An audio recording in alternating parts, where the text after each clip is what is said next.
You know, we were making this video before this week's TWAB, and essentially it was going to be the pain points inside of Destiny. Unfortunately, the TWAB came out, and I know Bungie is starting to walk back certain things that was said in this week's TWID, but for the time being, we've got to add even more pain points to this list. Fellas, this is the list of things that, in my opinion, that's dragging Destiny down. Now, I will say there are some things Bungie did get right with the Edge of Fate. Turns out, the portal has actually been pretty good. It's easy to understand.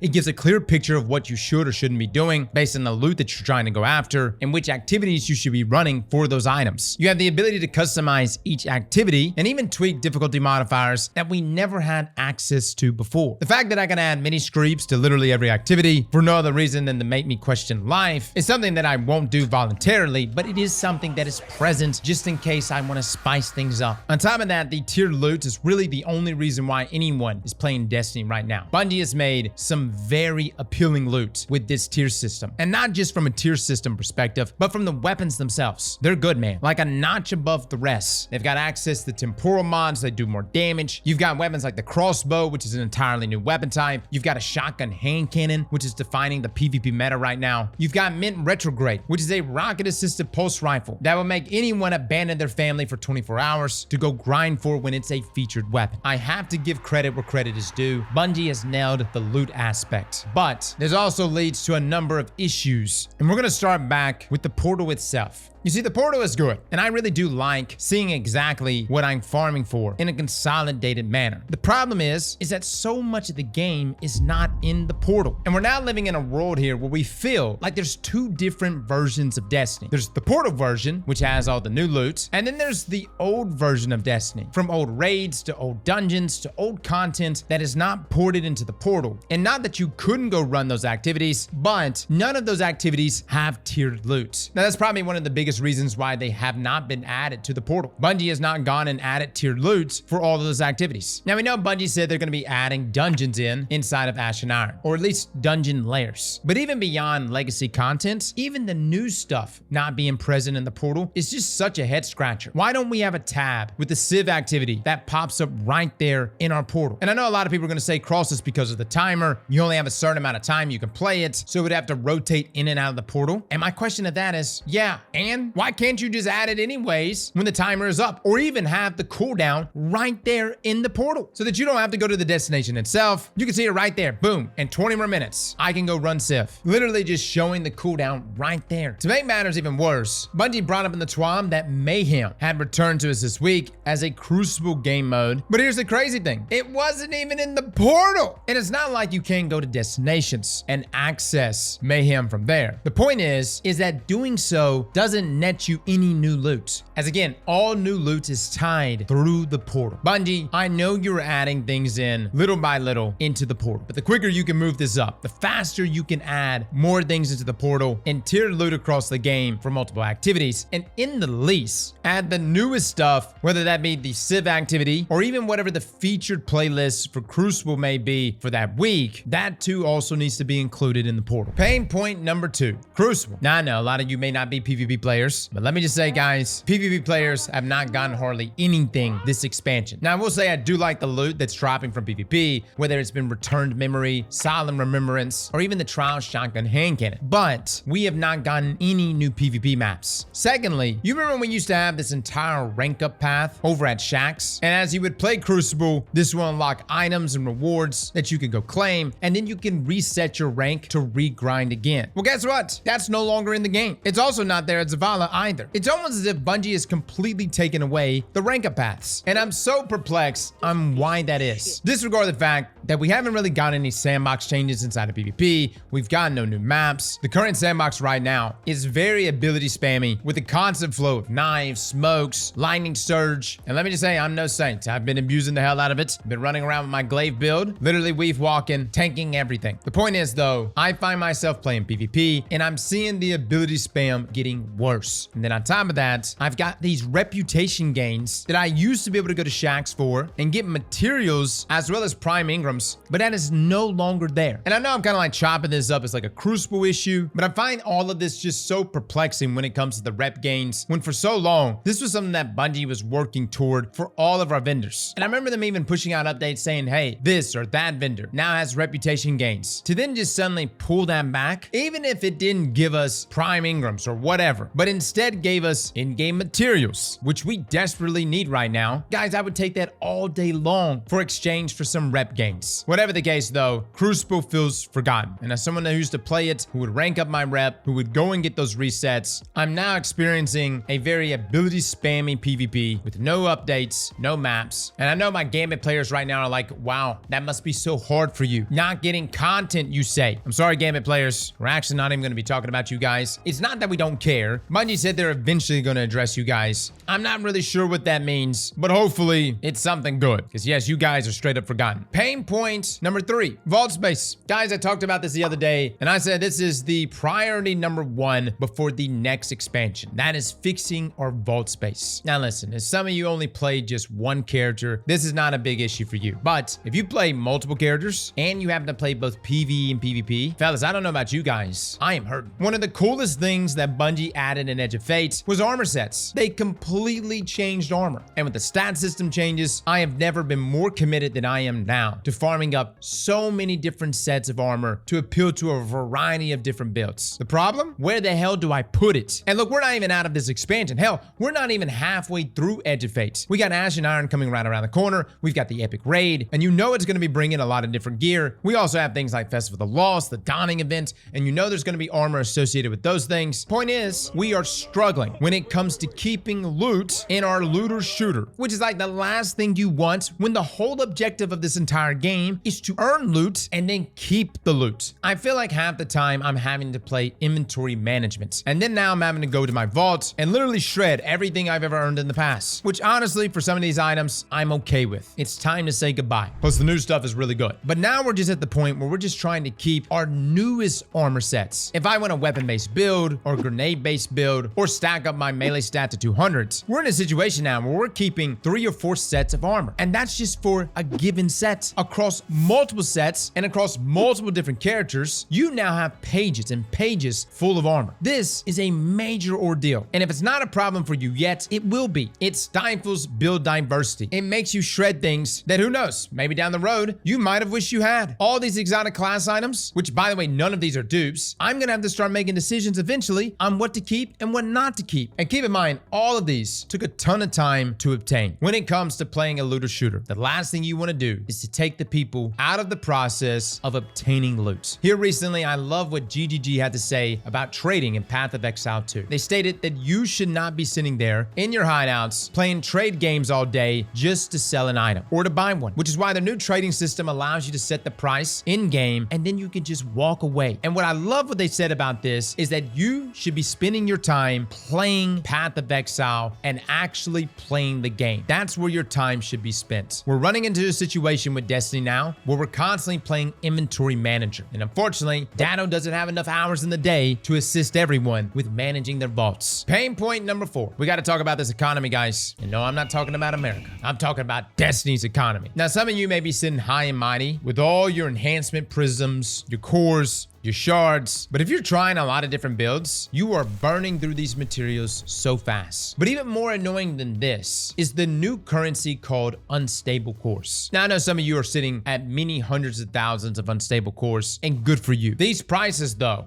are crazy. You see, if you want to take an old exotic, say for instance, I wanted to upgrade this Actium War Rig from 117 to 444. Well, guess what? This is going to cost me a whopping 12,273 unstable cores. Guys, you do this across multiple items, you'll quickly deplete your core counts. And here's the other issue, is when we get into Ash and Iron, our level's going to go higher. And when it goes higher, that's going to increase this cost even further. Now, this is probably just an issue that affects, I guess, myself. We do build battles all the time, and we're constantly pulling out different exotics, different items, infusing things, bringing things up to level so that we can use these items at higher levels to tackle more difficult content. In my opinion, though, the unstable core cost is just too much. much. It's crazy to me that a few weeks ago, Bungie rewarded us with a whopping 300 cores. Wow, thank you, Bungie. My family and I will now survive the harsh winter thanks to your generosity. But even on the topic of in-game materials, whether that be Ascended Shards, Prisms, Glimmer, or Cores, I can't help but miss the Tome of Want and Tonic systems that we had last year. They were such good systems to allow us to passively farm in-game materials while still tackling what we want to tackle inside of Destiny. Bungie, these were good systems. Now I know that was a system meant for that episode, and this is where it really perplexes me when it comes to Bungie, is that some of these systems are good enough to actually keep in the game permanently. Tome of Want, I don't know what you want to call it, change its name, I don't know, but make that system a permanent system to allow players to passively obtain in-game materials. I know you want to really push people to hit that season pass and to hit the weekly pass, but in my opinion, removing sources like that and removing reward tracks from the vendors themselves is just a means to push us to hit those activities more that reward these in-game materials just to pad the stats when it comes to player retention. I can tell you right now, when it comes to fully masterworking a tier 5 armor set, you go through materials so fast. And some of you are about to be experiencing that as you approach 450. So either A, drop the costs, or B, give us back a system similar to Tome of Want or even the Tonic system that allows us to passively get those in-game materials. And for the love of God, pull back on this unstable core costs. It's too much, man. Which takes us to pain point number 5, events. Now this may surprise you considering that I know we just came off of the Solstice event, but I want to talk about this a little more deeply. Yes, Solstice was good because it brought us a ton of tier 5 loot, and yeah, it was raining, but understand events are literally the only thing that bridges the gap between expansions now. We don't have seasonal stories anymore. We don't have the week to week where we check in. We have the narrative points. I know some of these were kind of a snooze fest. They were the mission that you ran multiple times each and every single week. The point is, events are now the thing that's supposed to engage us between these content drops. Solstice was a success in the loot department, and it gave us things like the Scorch playlist, but we didn't get things like Bonfire Bash. And before someone says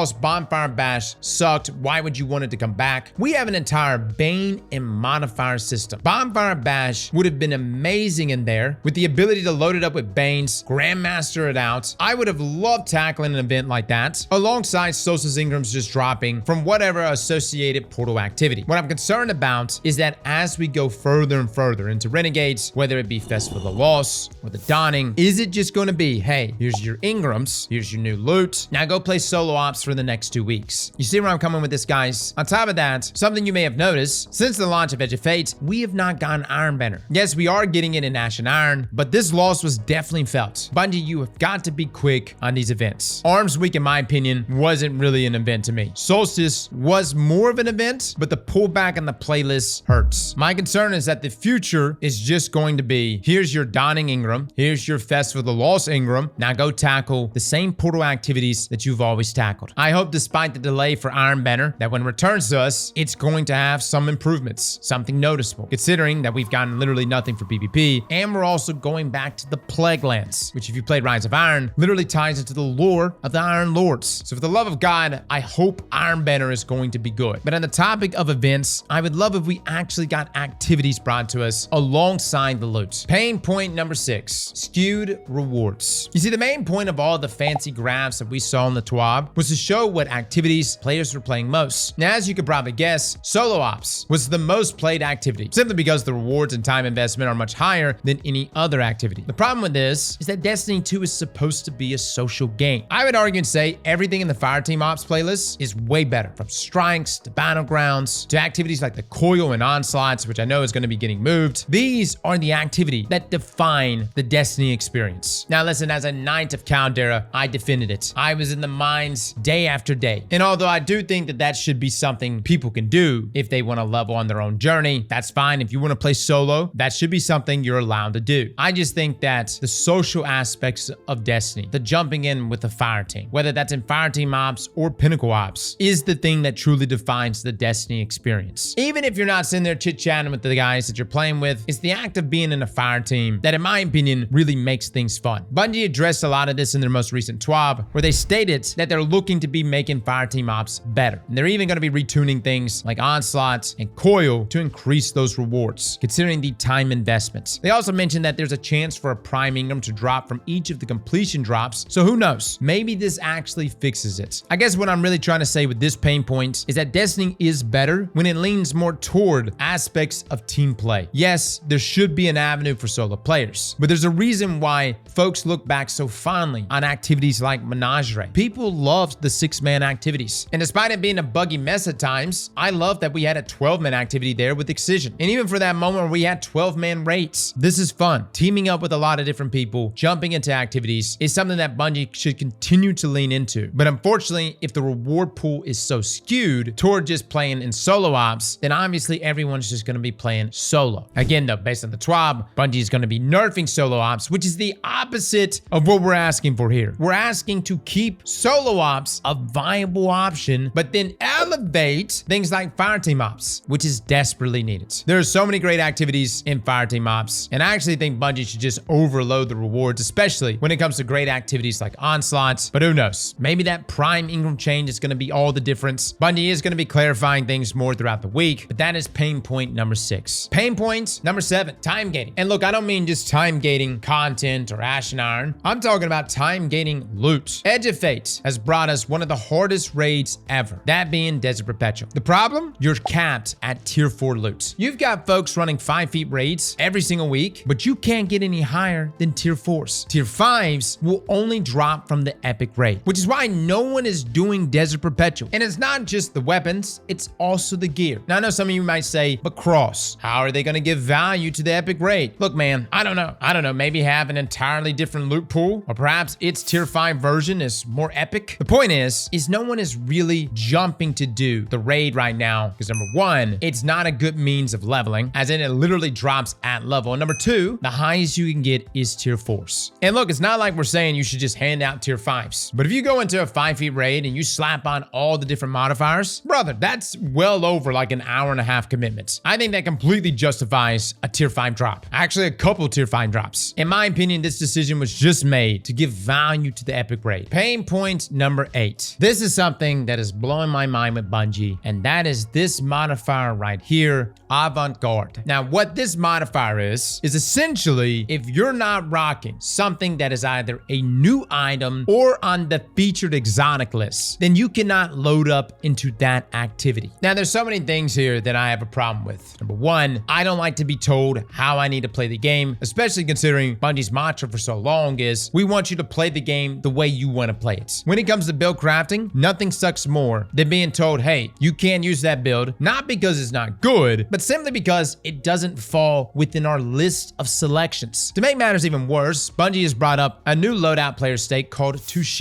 This is going to combine locked loadouts and Avant Garde restrictions. Fellas, what that means is that they are leaning into this even harder, and I don't understand why. We're already rocking most of the new items, but when it comes to our exotics, I can't stand this. I've got a number of exotics that don't fall into this list, most notably my exotic class items. What is the point of this other than to say, yes, we have a diverse sandbox. People are using things outside of Prismatic. Hold up, Bungie, that data is disingenuous. You can't say that that's truly reflective of the sandbox if you're pushing us into content that doesn't allow us to use the items that we've literally grinded for in-game. I've always said it in the past, but if you want people to use other stuff, well, guess what? You just gotta make the other stuff better. I hate the featured exotic lists. And like, I understand featured weapons. I can live with that. But when it comes to our exotics, from exotic armor pieces all the way to exotic weapons to even our exotic class items, I believe that this feature list should just not exist. Again, I keep coming back to what GGG said. There were so many things in their most recent live stream, and everything pretty much centered around, we know that this aspect of our game was annoying or frustrating or kept you from playing the game or experimenting with builds. We want to stop that. We want to make it easier for you, not necessarily making the game easier, but we want to make it easier for you to actually get into the game to start playing, which is literally the goal of every game developer out there. We make video game, we want you to play video game. When you restrict so many different exotic armor pieces, and now you're starting to double down with this Touche modifier, Bungie, I don't like it, man. That is a major pain point. So fellas, those are my pain points. There's probably a few others I could have added to this this list, but these are the ones that are really jumping out to me right now. As far as power and progression goes, I don't really know how that's going to shake out, as Bungie's going to be giving clarification on that this week, or they said they're going to be giving clarification on it. Now, to be clear, I don't know what that really means. I'm not sure if that's going to mean the grind's going to get harder. Gigs even ran the numbers and said that it's going to add on like an extra 50 hours for that 500 to 550 grind versus our grind from 400 to 450. But again, there's been some like clarifications coming out here and there, so we're not really sure if the grind is going to get worse, better, or about the same. Regardless though, these are my big pain items. If I missed anything, feel free to comment it down below. I would love to hear your thoughts on what it is you find frustrating inside of Destiny. And let me just say, some people are going to get upset that we're focusing so much on this. I've already acknowledged the things that Bungie has really gotten right, but the frustrating points are definitely the job of the developers to really hammer down on. This is feedback. I see some white knighting here and there, and sure, I definitely see some folks getting way too toxic, but I would argue to say for the most part, when people comment that this or that inside of Destiny is deterring them from playing Destiny, then that 1000% needs to be listened to. Unless you're the guy the other day that said every raid should be the same difficulty as Root of Nightmares. That guy. Holy hell. Everyone gets an opinion but that guy. Fellas and ladies, thank you all for coming and watching, and as always, Slap that like button like your mama told you right.